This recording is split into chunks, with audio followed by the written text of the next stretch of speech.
बिस्मिल्लाहिर्रहमानिर्रहीम। अस्सलाम वालेकुम। आई होप आप सब खैर वफियत से होंगे और अपनी लाइफ को एंजॉय कर रहे होंगे।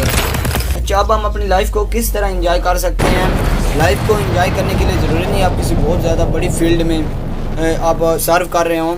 वो फील्ड छोटी भी हो सकती है, बड़ी भी हो सकती है। वो स्टूडेंट की फील्ड हो सकती है, वो टीचिंग की फील्ड हो सकती है, वो डॉक्टर इंजीनियरिंग की फील्ड हो सकती है, कोई भी फील्ड हो सकती है, PF वालों की फील्ड हो सकती है। लेकिन जब तक आप अपना काम फुल ईमानदारी के साथ करेंगे, पैशन के साथ करेंगे, स्पिरिट के साथ उस काम को परफॉर्म करेंगे, यकीन जानिए बल्कि यकीन कर लीजिए कि आप अपनी लाइफ को एंजॉय करेंगे। दैट्स वाई अपने हर काम को, चाहे काम वो छोटा हो या बड़ा हो, ये मकसद नहीं होता।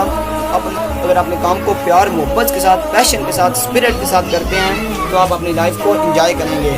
आज की वीडियो बहुत ज़्यादा इंटरेस्टिंग होने वाली है क्योंकि आज की वीडियो में हम डिस्कस करेंगे हम इमेज के साइज़ को किस तरह रिड्यूस कर सकते हैं। क्योंकि डिफरेंट काइंड्स ऑफ जॉब जब अनाउंस होती हैं तो उनमें जब ऑनलाइन अप्लाई करने का प्रोसीजर होता है तो कुछ में साइज़ वो लेस दैन 30 KB मांगते हैं। यानी जब आपकी इमेज का साइज़ 30 KB से अबव होगा तो वो इमेज अपलोड नहीं होगी।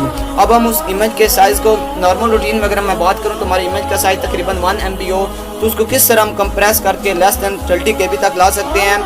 Let's start. वीडियो स्टार्ट करने से पहले अगर आप पहली दफ़ा हमारे चैनल को विजिट कर रहे हैं तो आपसे एक हम्बल रिक्वेस्ट है, हमारे चैनल को सब्सक्राइब करें, शेयर करें और साथ लगे हुए बेल के आइकन को प्रेस करें ताकि हमारी आने वाली लेटेस्ट वीडियो आप तक सबसे पहले पहुंच सकें। Let's start. सबसे पहले आप क्रोम पे आएंगे। क्रोम पे आने के बाद इधर आप लिखेंगे